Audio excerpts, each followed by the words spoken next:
Aduh, siang-siang sudah panas, pusing lagi. Ada apa, Bu?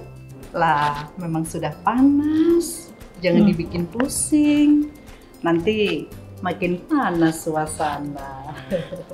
Ini loh, Merdeka Belajar, IKM, berepisode-episode. Seperti sinetron saja. Saya bingung mencoba memahami semuanya. Loh, memang harus dipahami semuanya, Bu. Lah, iya kan? Belum lagi sudah ada namanya, apa itu? Rapor pendidikan ya? Sekarang kita dinilai oleh murid. Maksudnya yang survei lingkungan belajar ya, Bu? Ya, murid juga memiliki hak suara. Layakan mereka yang sekolah, masa suara mereka tidak didengar? Nah, itu. Kalau mereka menilai kita, para guru, dengan asal-asalan, bagaimana? Saya perhatikan kok, Ibu tenang-tenang saja. Karena saya sekarang sedang belajar untuk bisa merdeka belajar. Loh, kita ini kan guru. Memangnya masih harus belajar?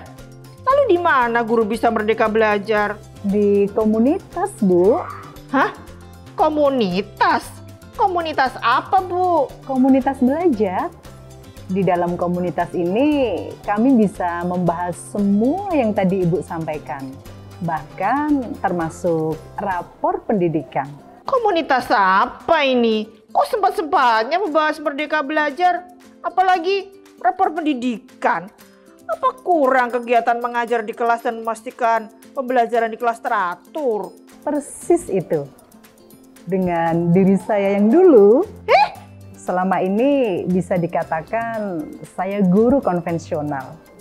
Selalu ingin teratur dalam kelas, nilai merupakan hal yang utama. Tapi setelah bergabung di komunitas, semua konsep pembelajaran lama tersebut saya hapus. Bagaimana maksudnya, Bu? Begini, tadi Ibu ada menyebut salah satu yang membuat pusing yaitu rapor pendidikan. Salah satu yang diukur rapor pendidikan adalah keamanan sekolah.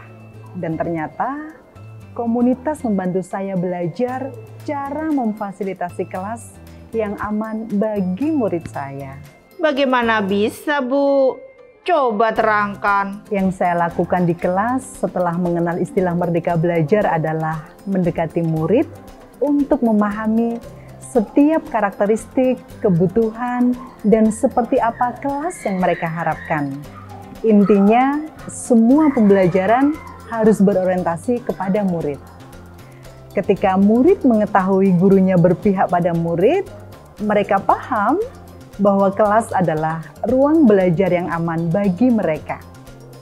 Karena mereka mengalami kelas sebagai ruang belajar yang aman, sampai jam terakhir pun mereka menikmati belajar. Nah, apa ada indeks di rapor pendidikan yang paling membuat Ibu bingung? Ada, Bu. Refleksi guru.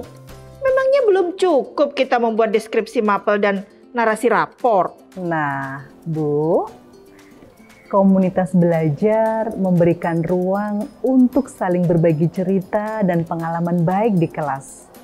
Lewat berbagi cerita dan pengalaman baik tersebut, anggota komunitas menjadi semakin reflektif. Masa iya kita bisa semakin reflektif hanya dengan berbicara kebayangan sendiri di cermin? Sekarang saya mencoba menerapkan lebih banyak dialog di dalam kelas. Harapannya murid semakin reflektif dan semakin merdeka ya?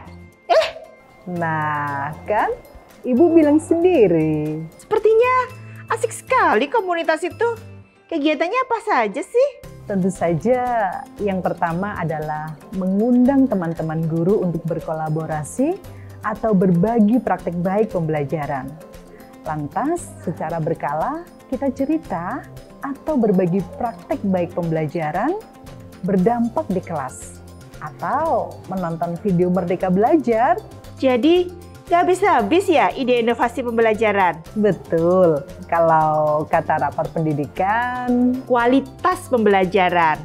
Nah, Dan dari segi karakter, kita juga berkembang ya. Betul sekali. Tapi, apa semua komunitas seperti itu? Saya kurang tahu tentang itu. Tapi saya tahu bagaimana komunitas yang baik menjaga semangat kebinekaan dan kesetaraan. Yaitu dengan yang pertama, tidak memaksa teman-teman guru untuk bergabung. Yang kedua, selalu membuka ruang perbincangan dalam semangat menggerakkan dan percakapan menggerakkan. Dan yang ketiga, selalu memotivasi teman untuk berbagi praktek baik, sekecil dan sesederhana apapun.